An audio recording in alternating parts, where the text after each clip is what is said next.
노영희 변호사 위대한 유산 상속 많은 것이 궁금한 두 남자가 거대한 비밀의 문을 연다. 노영이와 두 남자의 위대한 유산 어렵고 복잡한 유산 상속 해답. 노영이와 두 남자의 위대한 유산 누구도 몰랐던 사례의 대답. 노영이와 두 남자의 위대한 유산 이 문제를 해결할 길이 보인다. 노영이와 두 남자의 위대한 유산 위대한 유산 상속 팟캐스트. 네, 번외편으로 돌아온 노영이와 두 남자의 위대한 유산입니다.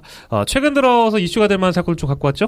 네, 오늘도 뭐 이렇게 또 유쾌하지 않은 사건이라서 네. 말씀드리기가 또 그런데, 유명 유튜버가 사진 촬영 모델로 갔다가 성추행을 당했다고 폭로를 하면서 지금 뭐 이게 세간이 난리가 났습니다. 네. 배우 지망생이었던 한 유명 유튜버가 눈물로 호소를 하는 그 장면을 뭐 많은 분들이 기억하고 계실 텐데, 네, 최근까지 과거에 이제 사진 촬영 모델로 계약을 하고 갔다가 성추행을 겪은 거예요. 그때 당시에 이제 한 수십 명의 남성분들에 둘러싸여서 위압적인 분위기에서 나는 원치 않는 촬영을 하고 여러 가지로 성추행도 당했다. 그리고 그게 그 사진이 인터넷에 유포되면서 지금 2차 피해를 겪고 있다라는 사실이 밝혀진 거죠. 네, 이 유명 유튜버인 양예원 씨와 마찬가지의 상황을 겪었다는 피해자들이 속속 등장했고, 오늘까지 이제 네 번째 피해자가 등장해가지고, 일단 그 뉴스까지는 업데이트를 해드리고요. 네 명만 있는 게 아니더라고요. 네네네. 그 이후에 나온 얘기는 네. 거의 막 20명 얘기까지 나왔어요. 피해자 20명. 그러니까 이제 자세한 건 거의 조직적으로 계속해서 이게 한두 번이 아니라 상습적으로 해왔다는 얘기네요. 네. 그런 것도 있지만 사실이라면. 그 스튜디오만 그런 게 아니라 2000년부터 사실 이런 사건이 많았거든요. 네. 그래서 지금 18년 정도 그동안 이제 암암리에 이루어지고 있던 일이 이제서야 수면에 올라온 거지 사실은.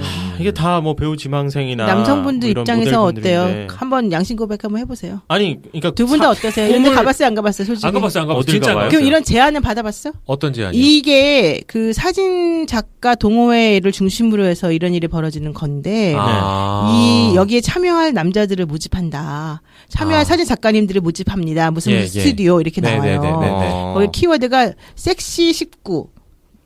속옷 모델, 이런 걸로 키워드를 삼아요. 뭔가, 그리고 예술 촬영, 누드, 전신, 이런 걸 나와요. 뭔가, 정말로 그 예술 사진이나 누드 사진을 작업적으로, 아티스트적으로 풀어내고 찍으시는 분들한테도 이게 피해가 가는 일일 수 있어요. 완전 피해가 가죠. 근데 어쨌든 내 질문 대답해보세요. 자꾸 넘어가지 마시고. 두 분 혹시 이런 데 가본 적 없어요? 가본 적은 없는데. 아니, 이런 거를 일반적으로 가볼 수가 있나요? 들어보지도 못했는데. 하긴 그럴 거야. 쳐다본 적도 없는데. 왜냐면 40, 50대 아저씨들이 많이 간대. 아, 진짜요? 난 20대 초반이면 갈 수 있을 거라는 생각이 좀 들어서. 20대 초반 이런 데 안 가지. 그죠? 40대, 50대. 이런 분들이 많이 가신대요. 네, 사건을 한번 자세히 저희가 들여다보겠습니다. 배우를 지망했던 양 씨는 3년 전에 피팅 모델 구인 공고를 보고 지원했다가 실장님으로 불리는 한 남성에게 같이 일해보자. 이런 연락을 받았습니다. 자신이 도와주겠다라면서 촬영과 관련된 계약서를 내밀었고, 양예원 양은, 양 씨는, 사인을 했습니다. 이후에 촬영 날짜가 돼 스튜디오를 딱 갔어요. 갔는데, 20명의 남성들이 카메라를 들고 서 있었고요.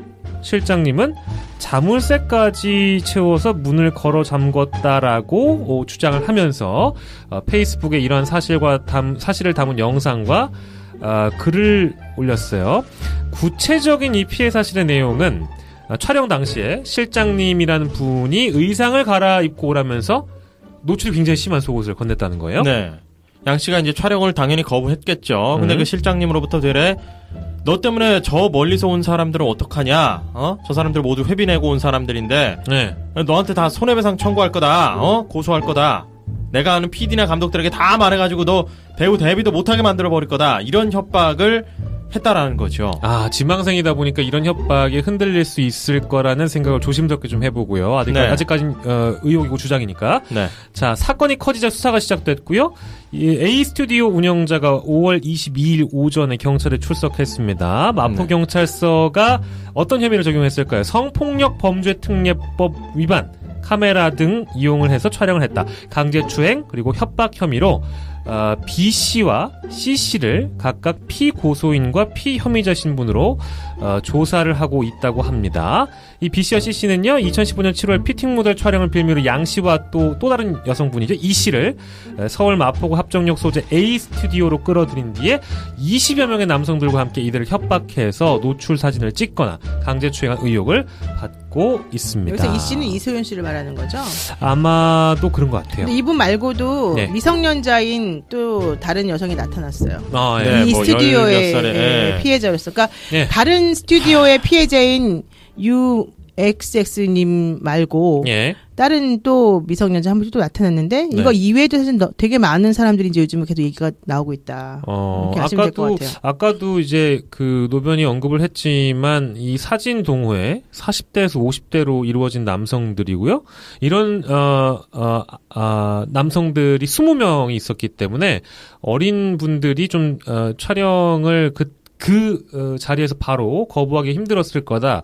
이런 유추는 조심스럽게 해볼 수 있을 것 같아요. 당연히 힘들 수밖에 없는 게요. 네. 처음에 이제 사진을 먼저 착착착 찍어요. 네.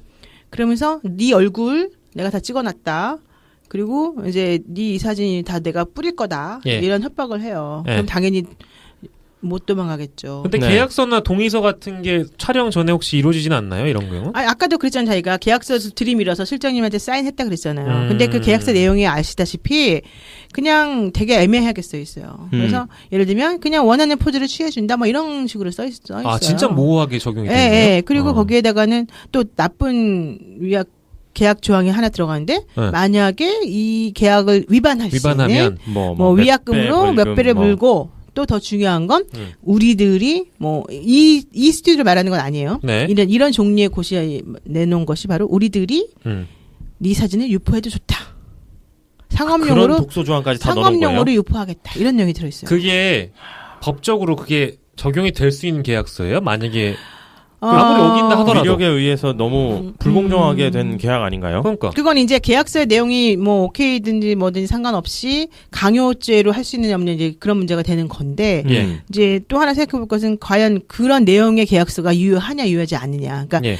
뭐 A하고 B가 서로 그러니까 뭐 강요나 이런 거에 의하지 않고 예. 그냥 서로 간에 오케이 해가지고 썼다 하더라도 무효인 계약서가 있을 수 있는 거잖아요. 그렇죠. 네. 그 무효인 잘 계약서라는 모르고 거는 그냥 사인할 수 있잖아요. 아니 그게 아니라 이제 알아도 내가 뭔지 그걸 뜻을 간주하더라도? 뜻을 알고 썼어도 네. A하고 B 간에 서로 간에 오케이 했으니까 괜찮지 않냐 이렇게 주장하면 안 되는 게 있다는 거지. 형법적으로 혹은 우리나라 법에 반하는 내용이 쓰면 안 되지. 예를 들면 A가 B한테 살인청부 계약서 같은 거 써가지고 내가 C를 죽여주겠다. 그럼 죽이면 5천만 원 주겠다. 이런 계약서 썼다고 쳐봐요. 네. 그러면은 그 살인을 시킨 사람이나 살인을 하겠다고 한 사람이 전부 다 오케이 해서 사인하겠지만 예. 그런 내용은 어때요? 유효한 거예요? 안 되는 거죠. 안 되는 거죠. 그 내용 이행하지 않았다고 소송할 수 있어요? 못 하는 거잖아요. 그러니까 그렇게 서로 계약하는 당사자들끼리 오케이를 했다고 해서 되는 게 무조건 되는 게 아니고. 예. 두 번째로는 그 계약서 내용이 사실은 내가 싫어.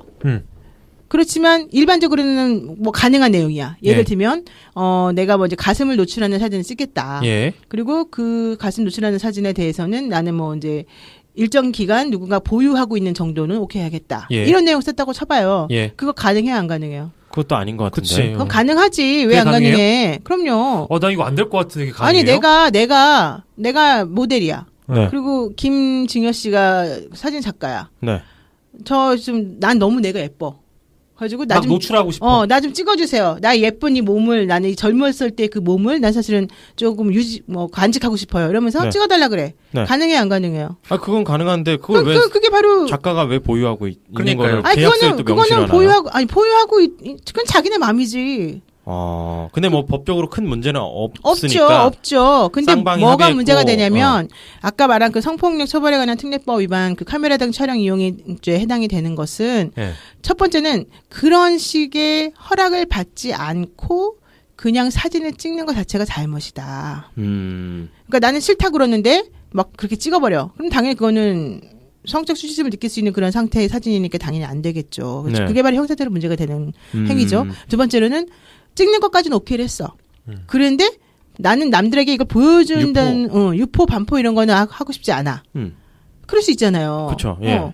근데 그걸 마음대로 유포, 반포 시켰어. 아하. 그럼 아까 그 성폭력 처벌에 관한 특례법 위반 14조 2항에 해당이 되는 거예요. 그러니까 이게 다 틀려요. 이게 지금 그 대상만 놓고 보면 아까 우리가 얘기했던 피고소인 피혐의자 B씨와 C씨는 이 그 여성분들을 대상으로 노출 사진을 찍게 만들거나 그러니까 뭐 성폭력 범죄 특례법 위반에 해당되는 내용이잖아요. 근데 그 유포를 한 거는 다른 사람이죠. 다른 사람. 그죠. 그러니까 대상이 지금 다른 거죠.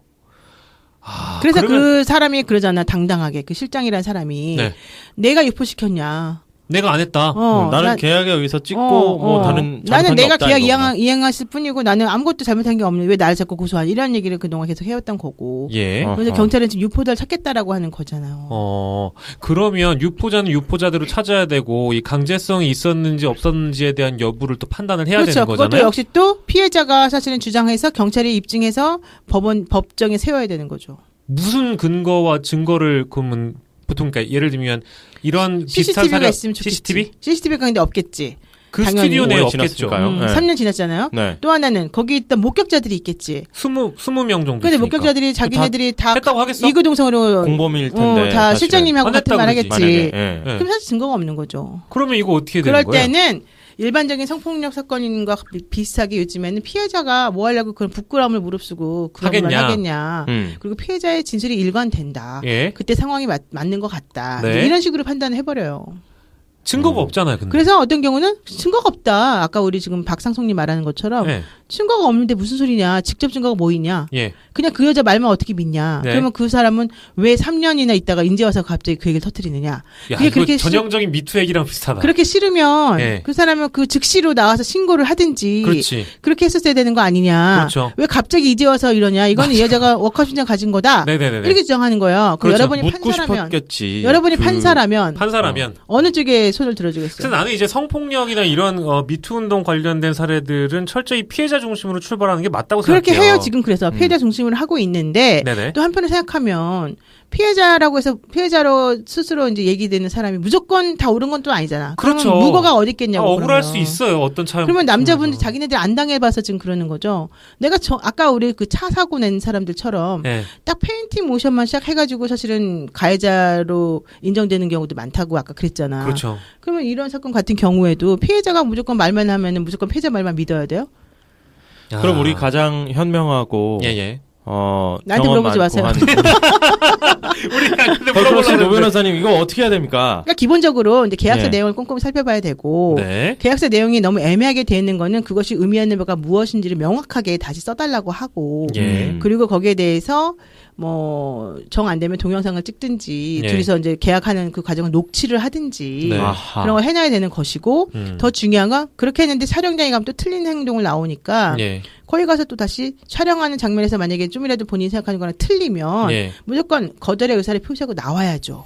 하... 근데 못 나온단 말이야. 못 네, 나오면 그 상황 속에서는 못 나오면 그 못 나오는 상황에 대해서도 역시 뭐 녹음을 하든지 핸드폰을 살짝 틀어놓든지 119에 전화하든지 친구한테 미리 말을 해놓든지 네. 혼자 가지 말고 네. 여러 명하고 같이 가서 나의 얘기를 믿어줄 만한 목격자를 같이. 왜냐면 만약에 일반 촬영이라고 한다면 네. 친구랑 같이 가도 되잖아요. 네. 그러니까 사람들을 같이 데리고 들어가야죠. 아니면 그 실제 그런 상황이 벌어지는 그 장면 혹은 뭐 육하원칙에 맞게끔 모든 거를 잘 기억해서 끝나자마자 기록을 해놓은 것도 어떻게 보면 근데 중요하죠. 기록도 결국은 그 사람이 하는 거니까. 그러게요. 그리고 또 사실 이제 그냥 주장하는 사람이 얘기하는 걸 무조건 다 믿는다는 것도 사실은 조금 부담스러운 면이 있죠. 그래요. 그래서 그 반대편에 서 있는 대상들이라고 할 수 있겠죠. 어떤 그 모 방송사에서 당시 촬영 현장에 참가했던 두 남성을 만나봤어요. 뭐 D씨하고 K씨라고 표현을 할게요. 네. D씨. 저 만지진 않았어요. 터치하진 않았다는 거라니까요. 촬영에 공지가 올라오면 뭐 회비 내고 찍고 오는 거지. 뭐 그 둘 사이에 어떤 일이 있었는지 알 수가 없어요. 자신은 사진을 촬영하러 갔을 뿐 실장과 모델 사이의 계약 관계에 대해서는 모른다고 주장했다. 또 다른 남성 K씨. 사진적으로 가치가 있는 포즈는 아니었다니까요. 사람들이 막 찍는 거예요, 그냥. 저는 그때 그래서 약간 이게 좀 이래 되나 충격받은 게 있죠. 당시 사진 촬영에 참가했던 사람들은 주로 40, 50대. 자신을 제외하고는 서로 잘 아는 사이 같았다고 말했고 K씨는 촬영장의 이상한 분위기에 중간에 나왔다고 한다. 이렇게 주장하는 분들도 있네요. 이거는 사실 K씨 때문에 그래도 네. 좀 그나마 이 양희원 씨의 말이 설득력을 받는 상황이 되는 거죠. 그렇죠. 보세요. 사람들이 막 찍는 거예요. 충격받았어. 이런 얘기 하잖아요. 그러면 어떤 내용으로 찍었길래 충격까지 받았을까? 이 일단 중년의 그렇게 남성이. 생각할 수 있고요. 예, 그래서 이 양희원 씨 말이 조금 맞았을 가능성이 크다. 근데 예. 그렇다 하더라도 이것이 직접 증거는 아니죠. 왜냐면 자기는 중간에 나왔다는 얘기고. 네. 또 하나는 양희원 씨가 사실은 그 촬영하는 상황에서는 그 정도는 나 알았어요. 찍고 싶어요. 라고 말을 했을 것이다. 예. 혹은 동의했을 것이다. 예. 이런 식으로 상대방들이 주장하니까. 그렇죠. 그러니까 이분이 말하는 걸 보면은 그날 분위기가 분명히 뭔가 정상적이지 않았을 거라는 추측은 가지만 네. 그렇다고 해서 양희원 씨의 말이 무조건 다 맞다는 식으로 판사가 보기에는 예. 좀 직접적으로는 좀 증거가 되지 못하는 부분이 좀 있죠. 근데 20여 명을 대부분 다 이제 면밀히 조사를 하고 증언을 들어볼 텐데 예를 들면 K씨 같은 사람이 뭐 절반 이상이나 그렇지 많이 나온다. 그러면 뭐. 많이 나오면 조금 얘기가 양희원 씨 쪽으로 치우쳐질 수 있겠네요. 그러니까 좀 믿음이 가는 말들이 있으면 종합적으로 따져보는 거예요. 판사나 이렇게 검사를 하시는 분들이 지금 네. 뭐 거의 국민 감정상으로는 많은 피해자들이 나타나고 있고 그렇죠. 스튜디오 실장 쪽이나 뭐 스튜디오 촬영에 참여했던 분들이 다 몰리는 이제 분위기긴 한데 그러니까 네. 사실은 분명히 법적으로 따져보고 판사가 아주 면밀하게 들여다볼 그리고 이제 여러분들의 진술을 다 종합해볼 그런 필요가 있겠네요. 근데 이런 사진 촬영이 사실 이런 비공개 촬영회가 사실은 여기만 있는 게 아니라 사실은 옛날부터 많이 있어 왔고 그래요. 나 이제 처음 알았네. 이런 식으로 진행된다는 게 사람들이 말이 알거든요. 네. 근데 뭐 얼마 전에 나온 보도에 의하면은 예. 이제 자기네들끼리 은밀하게 스튜디오를 중심으로 해서 사진을 배우겠다고 하는 남성들을 상대로 해서 예. 한 번 해서 오케이 되면은 또 하고 해보지 또 않겠냐 하고 해서. 또 하고 하는 거예요. 왜냐면 한 번 할 때 비용이 비싸지가 않아요. 한 번에 회비를 보통 5만 원에서 뭐 6만 원, 10만 원 이렇게 내는데 그게 한 10명만 모이면 50만 원 정도 되잖아요. 그러네요. 근데 그거를 2시간 정도 찍는다고 쳐도 네. 이 여자분들한테 주는 돈이 많지가 않아요. 그리고 이 여자분들한테는 접근을 인스타그램 같은 걸 보면서 자기 사진을 많이 올리는 애들을 중심으로 이제 네. 보통 접근을 하는 경우가 많다고 하는데 어. 그게 왜 그러냐면은 그런 사람들은 어쨌든 모델로든지 뭐든지 간에 성공하고 싶고 자기 얼굴을 드러내고 싶고 외모에 자신 있는 사람들인 거잖아요. 네네네. 그래서 그런 걸 믿기로 해서 내가 너 데뷔시켜주겠다. 내가 너 촬영 감독님들하고 연결시켜주겠다. 네네. 이런 식으로 해서 그 사람들을 미끼 상품 비슷하게 낚는 끌어와요. 거네? 네. 그런 다음에 그 여성분들이 이제 와가지고 처음이니까 되게 놀라고 이제 겁을 많이 먹을 거잖아요. 그러면 너 포즈가 좀 이상하다. 이러면서 이제 포즈 내가 좀 잡아줄게. 그러면서 만지고. 그 다음에 당신 여기서 이렇게 하면 안 되니까 뭐 내가 누구 소개시켜주고 연결시켜주고 내가 잘 키워줄게. 내 말만 잘 들어. 이러면서 그 사람들을 또 막 괴롭히고 이제 이렇게 되는 거예요. 말 잘 안 들으면 또 야 내가 너 아는 사람들한테 얘기해서 너 절대 모델이나 뭐 배우 못하게 한다. 막 이렇게 또 위협도 할 그리고 수도 있고. 네 사진 내가 다 찍어서 갖고 있어. 내가 너 매장시킬 거야 이렇게 나온다는 거. 이게 무슨 그러니까 예를 들면 물론 이제 그 온도가 좀 다를 수는 있어요. 들으시기에 따라서 뭐 사진과 뭐 또 영상 어떤 걸 주제로 하느냐에 따라 다를 수 있겠지만 어쨌든 힘이 없는 여성을 상대로 약점을 잡아서 절대로 자신들이 찍었던 그런 상황을 공개하지 못하게끔 올가매는 거네요, 결국에는. 그렇죠. 그렇게 하는 이거는 거죠. 또 굉장히 밀폐된 공간에서 굉장히 위협을 느끼는 상황에서 그럼요. 이루어지는 건데 또 사실 공개적인 상황에서도 이런 줄 몰랐다. 영화 촬영 현장에서 왜 여배우들 그렇죠. 성추행 맞아. 관련한 것도 있었잖아요. 네네네네. 그것도 지금 아직까지 뭐 정확히 밝혀지지 않았죠. 확정이 안 됐죠. 아직까지는 이제 얘기가 진행되고 있는 걸로 알고 있는데 네. 뭐 감독이 뭐 이건 사인이다 아니면 뭐 배우와의 합의다 뭐 이런 식의 여러 가지 이제 얘기들 하면서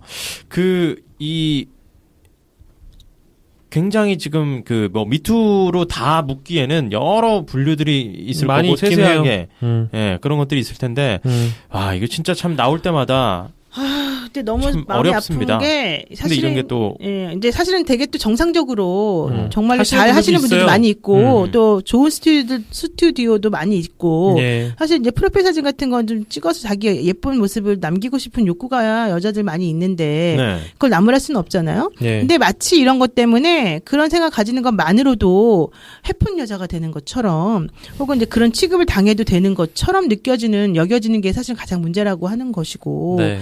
또 사실은 상처를 많이 받아요. 그런 과정 중에서 여성분들이. 근데 그분들이 지금 이제 피해자라고 해서 지금 나오면은 우리가 방송에서는 그 사람들이 나쁜 사람들이고 당신은 피해자니까 보호해줍니다라고 하지만 예. 실제 그분들한테 물어보게 되면은요, 자기를 보는 시선이 곱지가 않고 2차 가해가 계속해서 가해지고 있고 예. 자기는 앞으로 세상에서 매장당한 듯한 느낌을 가질 수밖에 없다. 이런 얘기를 많이 해요. 예. 근데 또 이제 반대로 이런데 이제 남성분들 같은 경우는 자기는 아니지만 또 그런 사람으로 이제 이상한 시선 받는 것도 사실은 또 그 남성분들도 피해자가 되는 거잖아요. 그러니까 그런 분들도 또 좀 존재하는데 그런 오해가 왜 생기느냐? 그 사람을 공개 모집하거나 할 때요, 이런 사진 동호회 같은 데서 모델이 착용했던 스타킹은 나눠드립니다. 그런 것도 있어요? 네, 그런 것도 있어요. 대박. 완전 변태 아니야, 변태. 그게 무슨 예술 영화 찍는 거야. 대박. 그리고 진짜? 그리고 모델이 착용했던 속옷도 경매에 붙입니다. 이런 것도 있어요. 대박. 그거는 뭐 이게 처벌 안 되나? 아니 다른 그게 나라 얘기 뭔가요, 같다. 그게? 뭐 해외 토픽에 나온 얘기 같다 진짜. 아니야. 다 나온 거예요. 헐. 그리고 막 그 컨셉도 다 달라요. 이번 촬영의 컨셉은 내면의 아름다움을 찾는 것이다. 내면의 내면의 아름다움이 아름다움이 뭐냐고. 옷 다 벗고 누드를 찍어라는 거 아니에요. 나 그렇게까지 깊이 있게 이해 못했는데 내면의 아름다움을 찾는 게 다 벗는 거였어? 그렇게 받아들여요, 이쪽 계통에서. 신기하네. 그래서 뭐 여기 지금 뭐 사진 모델 구할 때 조심해야 될 점이 있습니다. 비공개 촬영이다, 뭐 소규모 촬영자 뭐 이렇게 쓰여 있으면 대부분 누드라고 하네요. 그래요. 그리고 그러니까 비공개. 네, 촬영 전에 의상 어떻게 할지 협의 같은 게 없으면 안 된다고 하고, 그렇죠. 촬영 도중에 이제 노변께서 말씀하신 대로 과도한 요구를 종종 하기도 한다는 점을, 협의가 많이 없을 시엔 그렇고요. 계약서를 쓰지 않으면 사진이 유출되거나 모델료를 못 받는 경우도 발생하니까요. 촬영 전에 계약서를 제대로 확인을 하셔야 된다고 합니다. 그리고 돈 받는 것도 조심해야 돼요. 돈을 받음으로 인해서 오히려 그 촬영에 동의했다는 식으로 상대방이 말해요. 정당화될 수 있겠네요. 이번에 양예원 씨 같은 경우도 뭐 그 스튜디오 사람이 네. 한 시간에 10만 원, 20만 원 막 줬다 그랬잖아요. 네네네. 그 얘기가 바로 내가 정당하게 돈 지불했고 상대방이 오케이 했으니까 촬영한 거다. 네. 우리 이렇게 촬영 많이 하고 계약서도 계속해서 이렇게 작성했는데 만약에 내가 그런 식으로 잘못된 행동을 했다면 네가 그런 일을 계속 했을 리가 있냐 이런 얘기하는 거죠. 근데 이제 원래 이 사건이 맨 처음에 터졌을 때 이게 댓글이 이제 보는 것도 좀 불편해지는 지점들이 좀 있어요. 그럼요. 이게 어느 순간 성대결이 돼버리는 지점들이 생겨나더라고요. 그러니까 뭐 예를 들면 맨 처음에 이 양예원 씨가 유튜브를 통해서 폭로를 했을 때도 댓글이 뭔가 피해자 중심이라기보다는 가해자 관점에서 보는 게 많았죠. 뭔가 어라? 또 이거 불 지피는 거 아니냐라든지 뭐 즙짜기라고 들어봤어요? 즙짜기. 그러니까 눈물을 짜낸다. 아하. 즙짠다고. 그러니까 또 즙짜고 있네. 쯧쯧쯧 막 이런 댓글도 보였거든요. 그러니까 그런 댓글을 다는 대부분의 남성들은 뭐 모르겠어요. 뭐 자기의 어떤 그 인생 그 바운더리 안에서 뭐 역차별을 당했다든지 아니면 잠재적 어떤 가해자로 분류가 됐다라는 그 심정이 기분이 나빠서 그런지 모르겠지만 이런 사건이 한번 터지면 꼭 그렇게 화두가 돼요. 남녀 사이에 어떤 갈등이 생기고 여성 이런 지점이 좀 불편하긴 해요. 불편하긴 해요. 이게 남혐 여혐의 문제가 사실 아닌데 꼭 그런 쪽으로 이제 몰고 가려고 하는 그런 게 좀 있고 또 사실 이번에 그 문제가 됐던 홍대 누드 뭐 몰카 사진 같은 경우도 그렇죠. 사실은 그 지난번에 12,000명의 여성들이 거리에 대학로에 나와가지고 시위를 했잖아요. 그 얘기는 무슨 얘기냐면 그분들이 그렇게 정말 편파적으로 느끼고 있다는 거거든요. 그러니까 실제로 편파적 시설을 하지 않았다 하더라도 그렇게 느끼게 만든 구조적인 모습을 조금 우리가 생각해봐야 된다. 그러니까 저는 일반적인 내가 아는 주변에 있는 모든 남성분들은 되게 합리적이고 상식적인 분들이고 사실 이상한 얘기하는 사람은 내가 거의 못 봤는데 그리고 상대방을 존중해주는 분들이 많단 말이에요. 그런데 그렇지 않은 이상한 몇 명 사람들 때문에 사실은 이제 전체적으로 남성들이 매도되는 경우가 많이 있고 또 수사기관에서도 열심히 하시고 계시는데 사실 일반 몰카하고 이런 지난번 몰카하고 다른 거는 일반 몰카는 사실은 피해자가 누구에 의해서 찍혔는지를 특정하기가 너무 어려워요. 그 올라온 것만 가지고는. 근데 홍대는 너무 정확했었잖아요. 누구였는지 너무 뻔했었잖아요. 그러니까 사실 수사가 빨리 이루어진 측면이 있는 거거든요. 그리고 이제 그 가해자를 지목된 여성분들이 이제 말을 조금 번복하고 핸드폰 자꾸 이제 없애려고 했던 이런 것들이 이제 겁이 나서 그랬겠지. 근데 그런 것들 때문에 신뢰가 안 가니까 증거 좀 인멸할 우려가 있다 해가지고 사실 구속이 된 건데 네. 그렇게 따지면 사실 그 사람을 구속하고 수사하는 것도 맞다고 보여지지만 또 네. 일견으로 봐서는 아니 저 사건 때문에 그렇게 구속까지 시키냐 그럼 다른 남성들의 몰카사진 사건에서는 구속시킨 애가 있느냐 그렇게 또 비교하니까 이렇게 비교를 하게 돼요 단순하게 네. 그러니까 누구 말이 일방적으로 맞다 안 맞다 이런 말을 하기보다는 네. 수사기관이 어려움이 있어서 이쪽 몰카 사건을 제대로 수사 못하는 가능성이 많다는 건 충분히 이해하지만 예. 그럼에도 불구하고 그쪽 사건이 상당히 많이 벌어지고 있는데 네. 왜 그러면 다 수사를 이렇게 적극적으로 안 하고 소극적으로 하느냐 그리고 왜 자꾸 여성 피해자에게 증거를 가져오라고 하느냐 이런 얘기를 계속해서 하는 이 상황 네. 그런데 상대적으로 이 홍대 몰카 같은 경우는 뭐 너무 우리가 보기에 일사천리로 빨리빨리 진행되는 것 같은 느낌. 이제 이런 게 사실은 좀 오해를 불러일으킬 만한 상대적으로 균형이 안 맞다, 부분이었다는 이거네. 거죠. 그래서 나는 그게 저는 이게 남용여임의 문제 아니라고 보고 네. 분명히 이게 뭐 경찰이 일부러 그런 것도 사실 아니라고 보고 아까 말한 것처럼 각 사건이 좀 달랐기 때문에 사실 그럴 수밖에 없는 부분이 있다고는 보지만 네. 그런데 불구하고 사실 청원이 그렇게 많이 40만 넘게 올라올 정도로 사실은 겉으로 봤을 때는 예. 좀 공평하게 이루어지지 않는 것처럼 보이는 부분도 분명히 있으니까 그런 부분에 대해서 좀 세심하게 신경을 쓰는 게 필요하지 않냐. 그거에 대해서 뭐 이철성 경찰청장도 해명한다고 그렇죠. 해명하는 걸 보긴 봤는데 그렇죠. 썩 근데 의미가 없는 해명이에요. 예, 의미가 사실은. 없는 해명이었던 것은 확실하고요. 뭐 지금 말씀 들어보니까 여자분들 입장에서는 그러네. 제 상대적으로 뭔가 균형이 맞지 않고 뭔가 남성의 사진이 유출됐을 때는 진짜 빨리 일사천리로 수사가 되는데 그동안 남자들이 찍는 여성을 상대로 한 몰카는 그러게요. 근데 그럴 수밖에 없는 부분이 너무 있어요. 그리고 양으로 봐도 네. 사실은 남성 이 몰카는 굉장히 좀 이례적인 상황이었고 여성 몰카가 너무 많죠. 지금 이 범죄 아니 지금 비율로 봐도. 흔하다는 식으로 얘기하는 거예요?